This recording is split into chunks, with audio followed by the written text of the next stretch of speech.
Hello, welcome back, or welcome in general to the YouTube series Death in Literature. This is part 4, and I'm still figuring out how to arrange things here, thematically or by where they come from.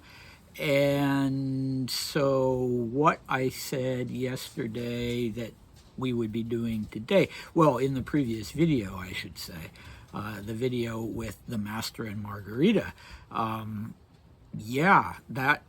changed that. So today, we're turning to to British writers for a while, and today we're going to do Bleak House by Charles Dickens and A Handful of Dust by Evelyn Waugh.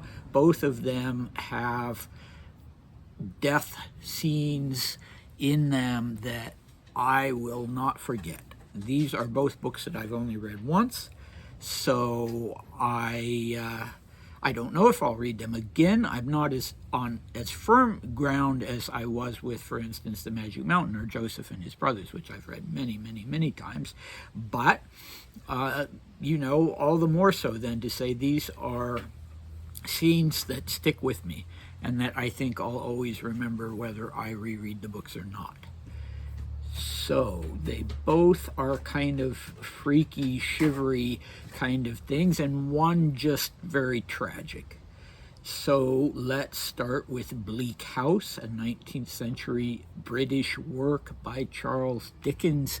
And there's more than one death in this book, but the one I have in mind is a certain fellow called Mr. Crook, who had the nickname the Lord Chancellor, which is relevant to who Mr. Crook is and what happens to him. He's actually not a Lord Chancellor. He has a kind of shop, a big shop, in near in the legal part of London, near the courts, and he is sort of a dealer in old junk. And his name, obviously Dickens likes to give people names that are evocative of something. And in Mr. Crook, in his case, it's pretty easy to figure out what that is. His surname is spelled Krook. I'm not sure if we ever know his Christian name. And what he dies of is spontaneous human combustion.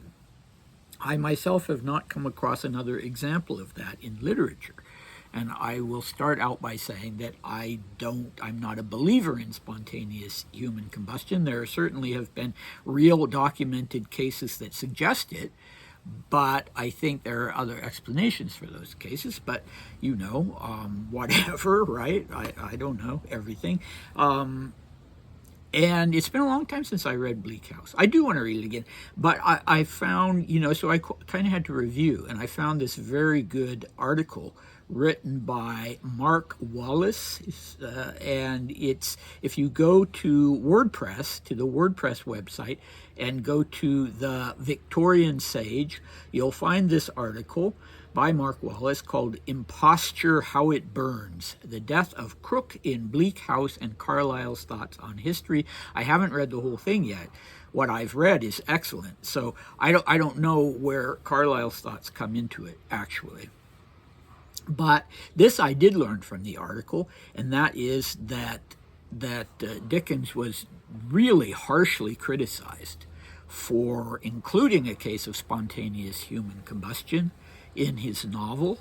There was real anger on the part of some critics that he would sort of feed the flames, pun intended, of this kind of urban legend or folk belief or whatever you want to call it, that people are sometimes just burst into flames, and that the inferno is coming from inside themselves. And that's what happens to Mr. Crook in his shop. And there is some indication in advance that something of the kind might happen, because Dickens describes him as having visible smoke issuing from his mouth as if he were on fire within. And of course, one has to be on fire within in order to succumb to spontaneous human combustion, but it's also the sort of metaphorical fire. He's a bad person, he exploits people, and he already has the flames of hell kind of already inside him. So when he dies, he becomes not ashes and bones, but he turns into basically greasy black spots on the walls and ceilings, and, to quote, a moldering, suffocating vapor and a dark, greasy coating on the walls and ceilings. So that makes me think of a stupid mishap I had once with an oil burning lamp, and I wanted to try it out, so I filled it with just regular household vegetable oil, and it burned, but the smoke was nasty, and it left this big black greasy mark on the ceiling that was difficult to clean. So now I think about, well, that must be what Mr. Crook looked like as Dickens portrays it. And yeah, so the nickname of the court chancellor in this book, Dickens was very keen on making the case against how ruinous the justice system in Britain could be in a lawsuit. This is a book about a lawsuit called Jarndyce and Jarndyce, or Jarndyce and Jarndyce, I don't know. I think Jarndyce, that just ruins a family. It goes on for generations, and people get sucked into it and put all their energy into it, into consulting with lawyers, being in court every day, and they don't get on with their lives, and it all comes to naught. And so Crook, with his nickname of the Lord Chancellor, Wallace tells us, is sort of the embodiment of that rottenness in the legal system in Britain. But it's a great scene, and I recommend the book. And I haven't seen any of the film versions. I think there's a BBC film version, but it is a death scene in literature that I will never forget, and it is certainly one that has a moral component to it, that has a metaphorical dimension and also a moral component very strongly. Okay, the next one is A Handful of Dust by Evelyn Waugh. I've read a lot of Evelyn Waugh, but this book I've only read once. So I had to refresh my memory a little bit. And the first death in the book just really shocked me. I didn't see it coming. And it was just tragic and depressing and kind of left a bad taste in my mouth, but I continued on with the book nonetheless, and I'm glad I did. And so this is the death of a little boy named John Andrew Last, and his parents are wealthy gentry members that have a big estate, and little John Andrew is passionate about fox hunting. He's too little to have been on a fox hunt himself. I think he's 8 or 9, but he admires the fox hunters. He admires the keeper of the hounds on his parents' estate, and he finally gets permission to ride along for part of the way on a hunt. And on the way back home, he's had the best time of his life. He's just ecstatic. But on the way back home, there's a mishap with a horse that isn't being properly held and breaks loose and panics, and poor John Andrew ends up being killed by this horse. And it was so sudden, and for me so unexpected. If there was foreshadowing, I didn't pick up on it. That it was just kind of really crushing, and it will for sure remain in my memory. And the next one is at the end of the book. So the family falls apart. It was already kind of falling apart. The wife has an affair. The husband just can't deal with it. He ends up going off on a jungle expedition. He decides, he's a wealthy man. He can do what he wants.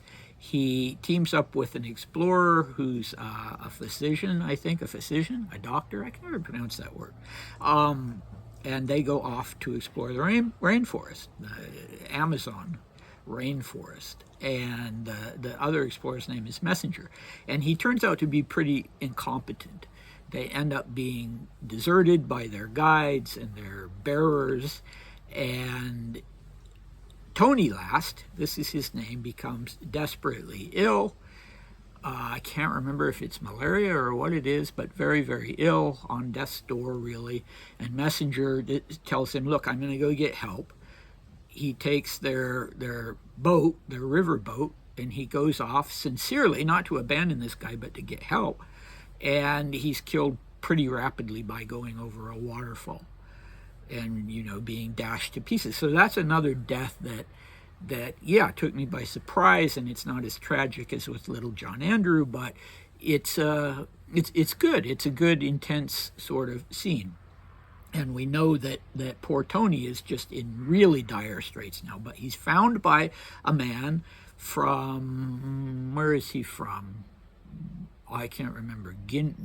I can't remember. Someplace, not in the Amazon, but someplace in the West Indies. And an illiterate man. And this man finds Tony and brings him back. He's got this his own sort of little village with multiple, and his own sort of little clan. And he happens to own the complete works of Charles Dickens. I think he got it from, I can't remember. I shouldn't say because I can't remember. His name is Mr. Todd. And his great delight in life is to hear these Dickens stories over and over and over again, but he can't read them, and nobody in this little clan of his can read them. And so I decided, yeah, why not put a handful of dust and Bleak House together, because Mr. Dickens comes into both of them. And so we don't know. We never see Tony's death, but we find out that Mr. Todd is rather a sinister figure, and he has the upper hand of poor Tony, and he will not let Tony leave. And there are various safeguards against Tony leaving that are very, very effective. And so when he finds out that there's a search party coming to look for Tony, he finds out about this in advance of Tony himself. He gives him a sedative, puts him out, takes his hides him, takes his watch, gives it to the search party as confirmation of Tony's death. And they take it back to Britain, and they build a memorial to Tony on his estate. And so you have all the trappings of death, because people really think that he's dead. But what he has himself, Tony, is a kind of living death. At the end of the book, he realizes that he's just never going to get away from Mr. Todd, that he's going to spend the rest of his life in this wretched jungle reading Dickens over and over and over again to Mr. Todd. And it's a kind of purgatory, you know. I don't know if it's meant to be metaphorical, but it's definitely a kind of purgatory, just like Mr. Crook has hellfire inside him that ends up consuming him. Tony is relegated to a kind of purgatory, but Tony is more the victim of events and people than he is a victimizer. So it's hard to say, you know, what necessarily the moral aspect of this would be. It's just, you know, a family that completely falls apart, and it's very tragic. But this is one of the most sort of original and innovative ways of, can't say killing someone off, but in Tony's case, because we don't actually see his death, but as I said, it's kind of a living death, and just like the case of Mr. Crook with the spontaneous human combustion, it's quite original and unique in my recollections of literature. So next time we're going to do 2 more British books. One, not a handful of dust, I'm sorry. One, Black Narcissus by Rumer Godden.